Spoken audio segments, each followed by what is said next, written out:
qashinka iyo biyaha wasaqaysan ee lagu soo daadiyo nawaaxiga deegaanka Jasiira gaar ahaan xeebta ayaa saameyn ku yeesha dadka deegaanka iyo sidoo kale kuwa u soo dalxiis taga halkaas.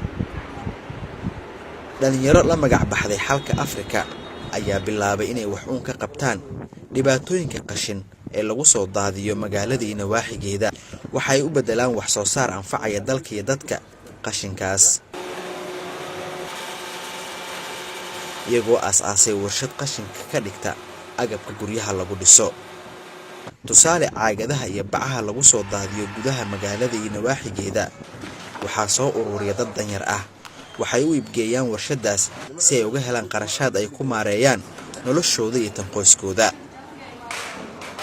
Axmed Cabdullaahi Cabdulle oo ah maareeyaha warshada qorsheynta deegaanka cagaaran ayaan weydiiyay goorta ay ogaadeen in qashinka magaalada ay u bedeli karaan agabkan. warshadan waxay qabataa waxay soo saartaa jilayga guryaha la saaro oo ka samaysan caagta magaalada Muqdisho. qashinka laga soo qaaday magaalada banaankeeda la geeyay ayaa dib dadka u soo celiyaan.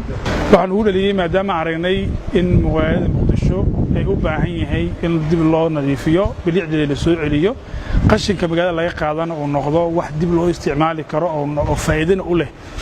faa'iidadiisana ay noqotay laba mid ay noqotay midna dadkii dib meesha deganaa ay dhibaato ay ku qabeen cudur ahaan iyo muxuu ahaa caafimaad ahaan iyo bey'adii u xumaatay. dadkii marka waxaan qorsheynay inaan soo saarno warshad samaysa jilayga laga sameeyo caagta iyo bacaha.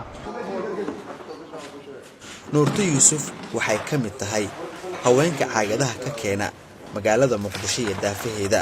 waxay u soo iibgeysaa warshadan. tan qoyska wixii inta ka helna la ilma loo waxyeelaa. wax kale meel ka soo galay kala ma qabno. waad maxaa qaban jirtay? baay'ee dhaqo wareeg jirnay guriyaash. ka war marka farqiga u dhaxeeya tan iyo tii hore walwaay saas ma loo helo aad had helna dhaqo had si farban ma helna.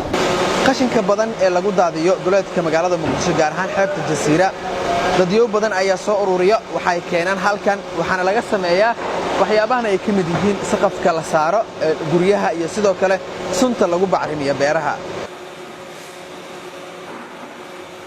qaar ka mid ah dhalinyarada ku dhaqan magaalada Muqdisho ayaa fursado shaqo abuur ka helay warshadan iyagoo soo saara noocyada kala duwan ee saqafka kore lagu dhiso guryaha.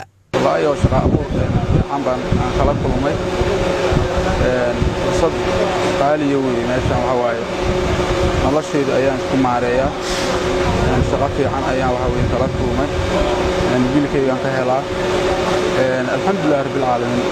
Maxamed Cabdi Naasir ayaan leh Universal TV Muqdisho.